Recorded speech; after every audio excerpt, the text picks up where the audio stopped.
So years ago, I was a camp counselor, and I took a group of kids to the San Francisco Zoo to see an albino alligator. It was the first time I had ever seen an albino alligator, and it was feeding time. So the albino alligator got really excited and turned hot pink as the blood was coursing through its body.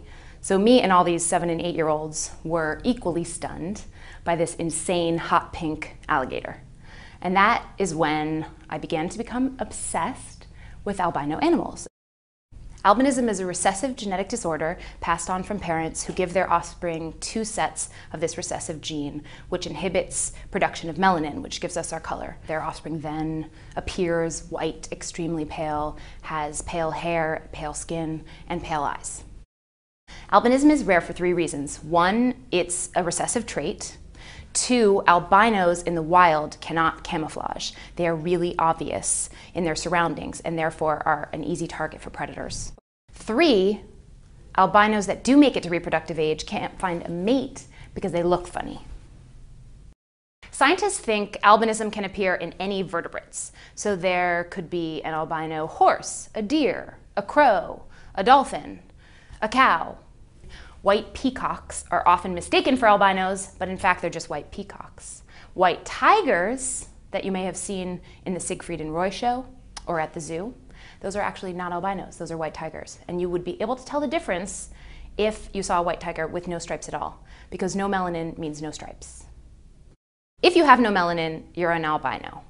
If you have a little bit of melanin, but not as much as most people, you're an albinoid. And in humans, there are 2 kinds of albinism. One is ocular, which affects just your eyes. So if you have extremely pale blue, watery eyes, you should ask for a genetic test and find out if you are an ocular albino. The other kind is oculocutaneous, which affects skin, hair, and eyes. So our ocular system really relies on melanin to help us see.